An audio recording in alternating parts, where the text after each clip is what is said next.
الشيطان الرجيم. بسم الله الرحمن الرحيم.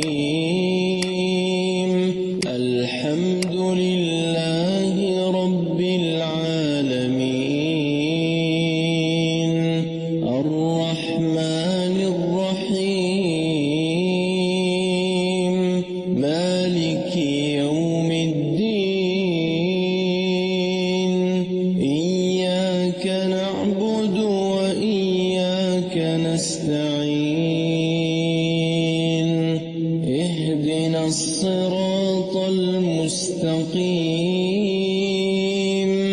صراط الذين أنعمت عليهم غير المغضوب عليهم ولا الضالين.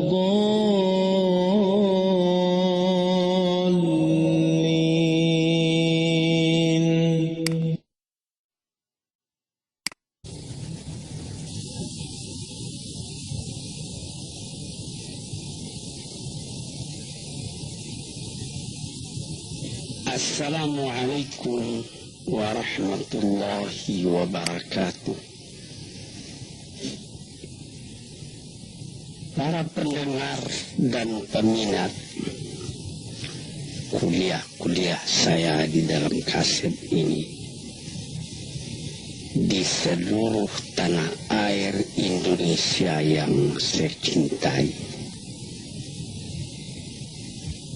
di gunung, di lembah, di kampung, di negeri, di mana saja kaset ini diputar. Dalam kuliah saya hari ini akan saya terangkan suatu hal pula dalam kehidupan kita kaum muslimin yang menjadi minat daripada seluruh kita yang beriman kepada Tuhan, ialah mengerjakan haji ke Mekah Al-Mukarramah dan berziarah ke makam Rasulullah sallallahu alaihi wasallam di Madinatul Munawwarah. Setiap tahun kita bangsa Indonesia yang jauh ini, yang disebut orang Syarqil Aqsa, di tanah timur yang jauh, telah beratus-ratus tahun sejak zaman dulu masa ke Mekah masih naik kapal layar, namun kecintaan buat mengerjakan haji itu tidak kurang daripada kecintaan negeri-negeri lain di dunia ini. Saya sendiri pada mula-mula saya naik haji di tahun 1927 dalam usia baru 19 tahun. Ketika itu harga karet sedang membumbung naik, harga getah di Jambi dan di tempat-tempat lain, dan sewa kapal ketika itu karena belum ada kapal udara sebagai sekarang, baru 165 rupiah pergi dan balik. Berduyun orang yang pergi, dan waktu itu 165 rupiah pun sudah mahal. Dari tahun ke tahun, belum pernah turun sewa kapal itu. Pada tahun 1950 sesudah penyerahan kedaulatan dari Belanda kepada kita di bulan Desember 49, maka dekat bulan Agustus 1950 saya berangkat ke Mekah sebagai anggota MPH, Majelis Pimpinan Haji. Kabarnya konon sewa kapal pada waktu itu baru 7.000 rupiah pergi dan balik. Kerinduan orang buat naik haji sama saja, baik di waktu harga tiket 165 rupiah pulang balik atau 7.000 rupiah pulang balik atau 1,5 juta rupiah pulang balik, atau sekarang ini sudah lebih lagi dan belum pernah turun. Namun jumlah orang yang naik haji, orang yang berminat naik haji tidak berkurang dari tahun ke tahun. Barangkali inilah salah satu mustajabnya permohonan Nabi Ibrahim kepada Tuhan, sebagaimana tersebut di dalam Al-Quran surat Ibrahim. Waj'al afidatan minan nasi tahwi ilaih. Ya Tuhanku, jadikanlah hati manusia tertarik buat datang ke sana. Datang ke sana tidak sama dengan kita pergi piknik, tidak sama dengan kita menjadi turis ke Amerika atau ke London atau ke Paris, ke Roma atau ke Spanyol,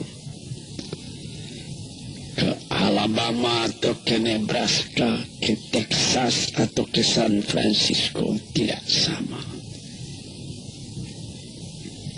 Kita ke sana buat beribadat. Kita dipanggil oleh Tuhan. Sekurang-kurangnya sekali seumur hidup kita, man istata'a ilaihi sabila. Orang-orang yang sanggup berjalan ke sana. Sehingga ada mazhab lama yang mengatakan berjalan betul-betul sanggup Anda ke sana. Seketika saya naik haji bersama istri saya di tahun 1968.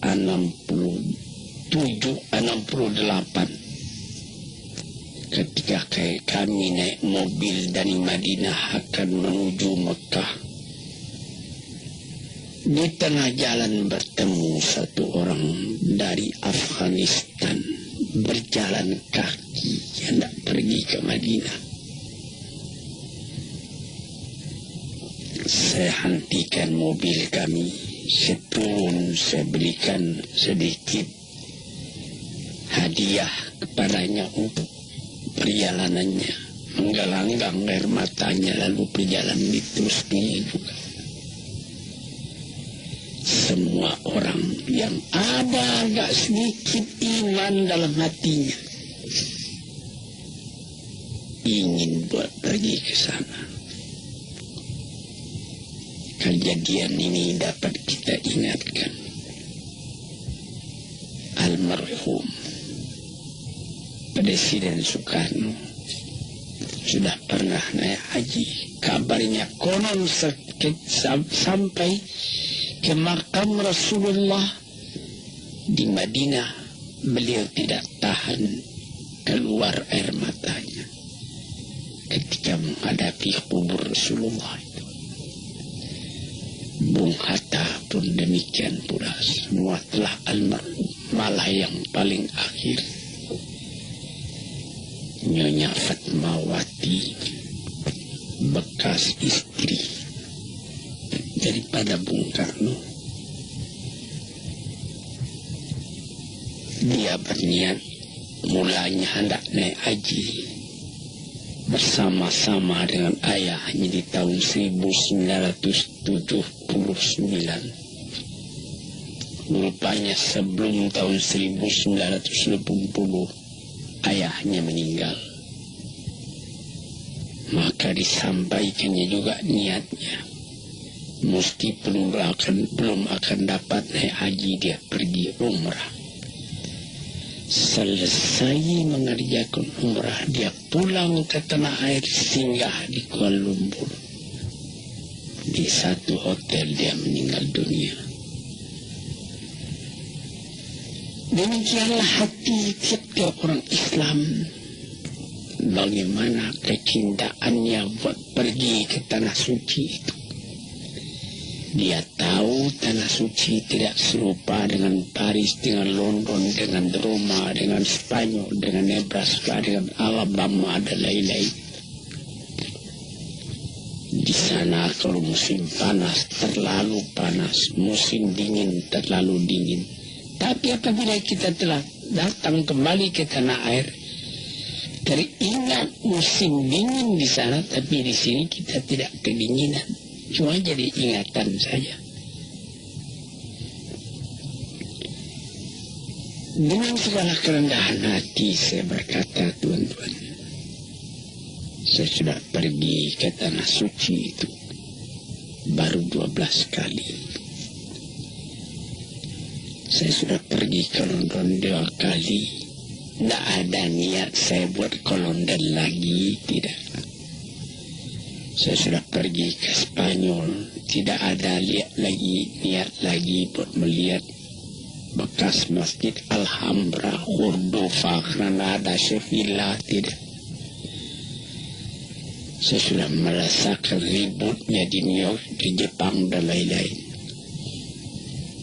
Tapi tidak ada kerinduan buat datang lagi ke sana, tidak. Ya kalau datang panggilan atau datang undangan, pergi juga, tapi tidak seperti ke Mekah.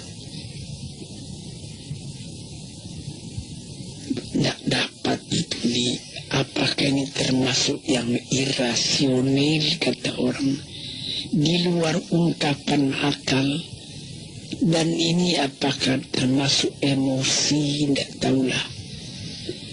Tapi terbayang itu Ka'bah, terbayang sumur Zam-Zam, makam Ibrahim, sembahyang di makam Ibrahim, Allah, Hajarul Aswad, menciumnya. Puas hati pada waktu itu.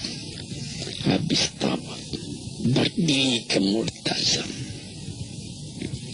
bergantung pada baju Ka'bah, menekur kepala tapi hati melanjut ke atas, mengingat Tuhan, memohonkan ampunnya dan ridhanya. Dan kalau pada 9 hari bulan Dzulhijjah wukuf di Arafah. Sudah berapa kali saya wukuf, tidak dapat saya gambarkan. Tiap wukuf, tiap air mata titik tergambar padang mahsyari akan kita tempuh di belakang hari.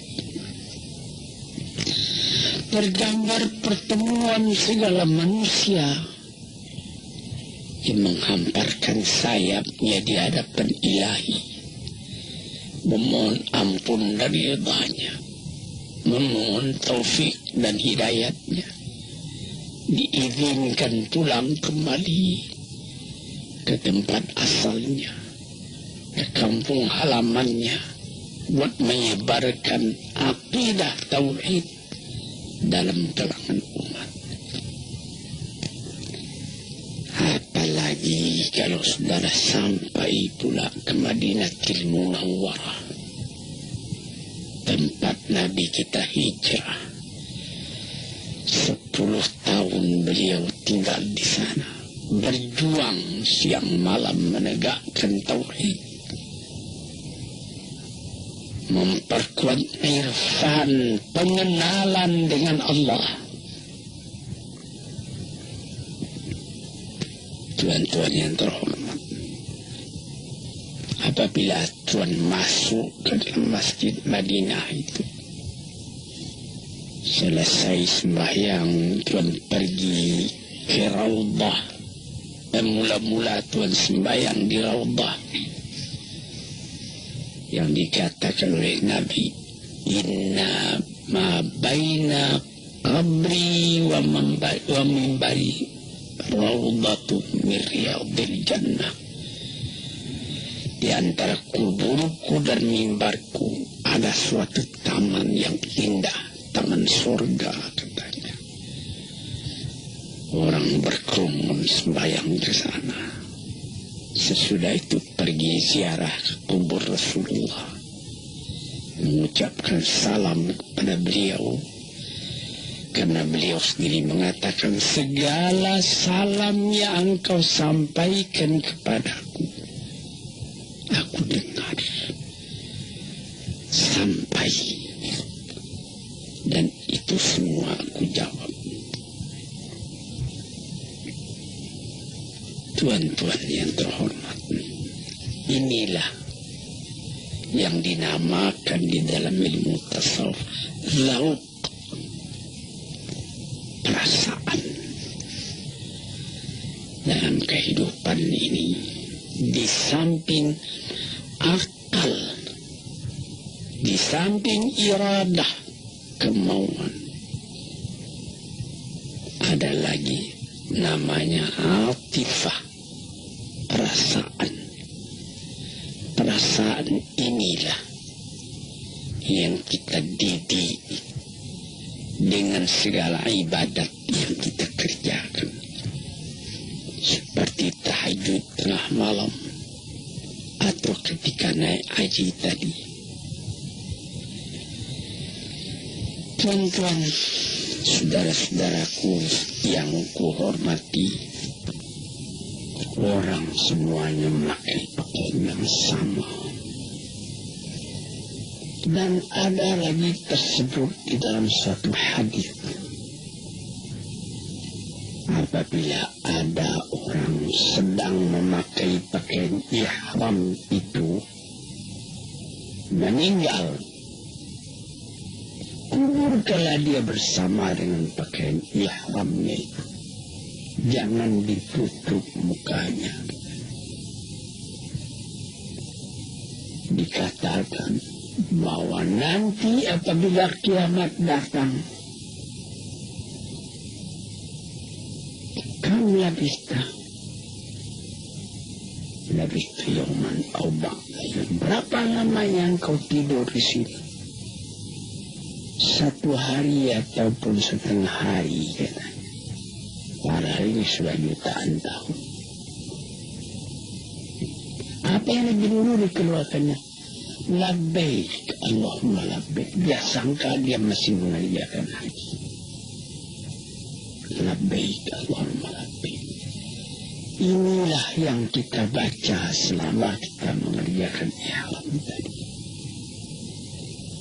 Labbaik, Allahumma labbaik. Innal hamda wan ni'mata laka wal mulk la syarika lak. Ya Tuhanku, aku telah datang kemari memperkenankan panggilan-Mu. Aku telah datang. Tidak ada syarikat bagi Engkau, tak ada sekutu bagi Engkau, esa Engkau.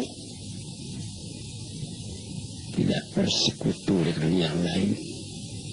Segala puji-pujian, segala kekuasaan, semuanya di tangan Engkau.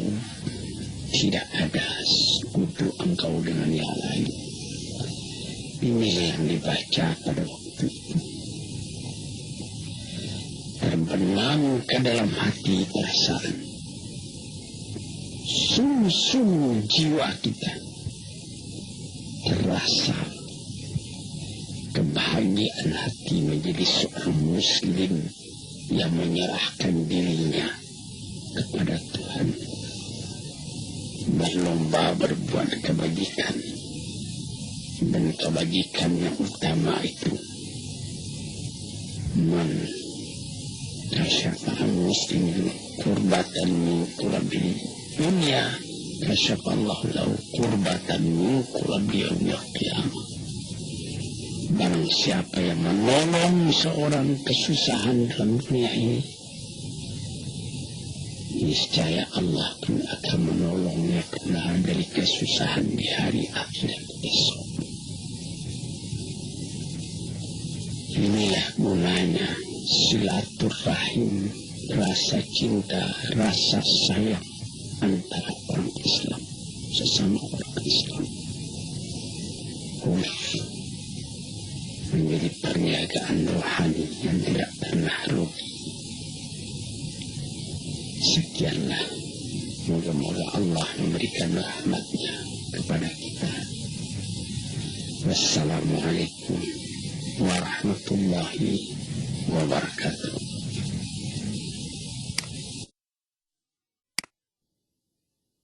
أعوذ بالله من الشيطان الرجيم. بسم الله الرحمن الرحيم. الحمد لله رب العالمين. الرحمن الرحيم. مالك يوم الدين. إياك نعبد وإياك نستعين. اهدنا الصراط المستقيم. صراط الذين أنعمت عليهم